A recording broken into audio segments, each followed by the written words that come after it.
Hello everyone and welcome to a very interesting video. So basically, I've been doing a lot of different styles. If you haven't realized, basically every week I do something different.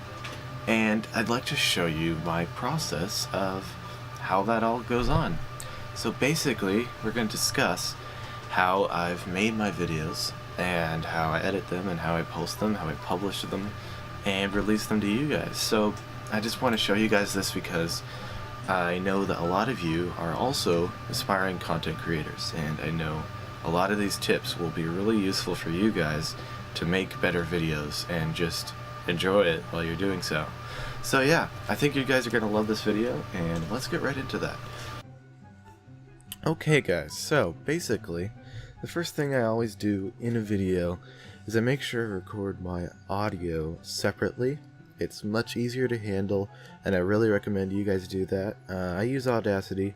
There are many other ways to do that. There's Audition, there's a few other ones that I can't think of right now. But they're all very effective, and I think you should at least try a few, because recording it separate is just so much easier than having to, use it otherwise. And now I'm doing some little bit of noise cancellation. It really helps the audio. And we're gonna play it. This is a recording. And then I also add a little clap before I start so that I know when to cut it. I know when to cut the video, and it's just very distinct. Hello guys. It's very distinct and easy to see. And now basically after starting the audio, I go over to my NVIDIA and my GeForce Experience, and they have a sharing option which allows you to record your own desktop. It's much easier than OBS. I only use OBS for streaming really because this is just so easy to do, and also has instant replay, which is really nice. Those are my specs right there, by the way, if you're curious at all.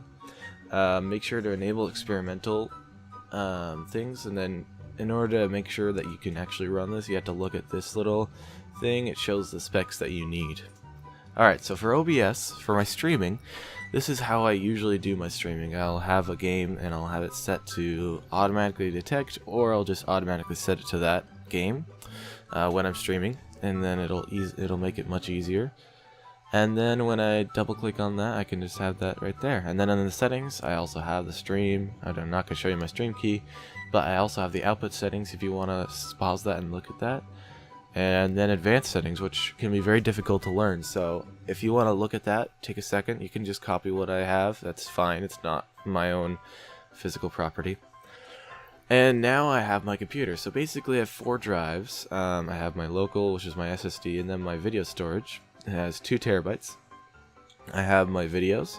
I have all of them separated out because if I had all my videos in one place, it would be really confusing. And so I have my raw bits of footage, my own Sony Vegas videos, all my Rocket League stuff, and my own camera stuff is all in its own place. Now in Sony Vegas, I have basically, the whole video. I can play it, I can pause it.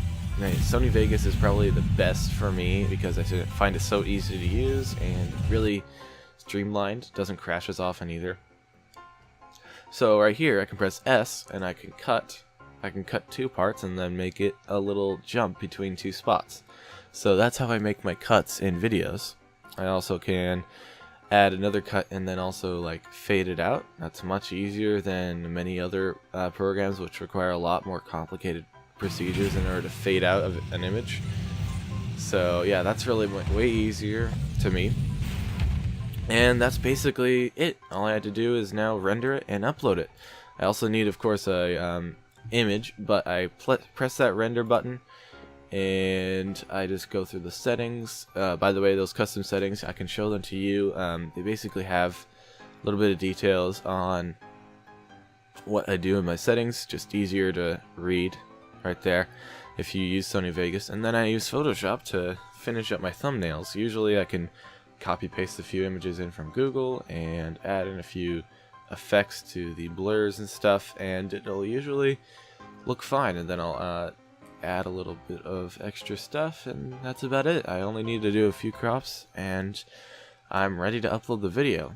Now usually for most of my videos I'll have them scheduled at least a week or so ahead, and so I'll go to scheduled, I'll select the file from all my different files and just double click it and name it, and we're good to go.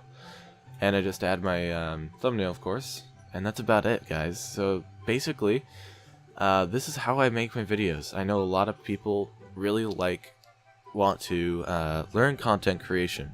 It's a really difficult process. This took me years just to find this point. I think I still have way too much to learn. I don't think I'll ever be able to, master this process, but it's definitely a lot of fun to do. And I'm sure any of you who are looking towards doing this kind of stuff will be very interested, and it'll be very enjoyable for you as long as you stick to it.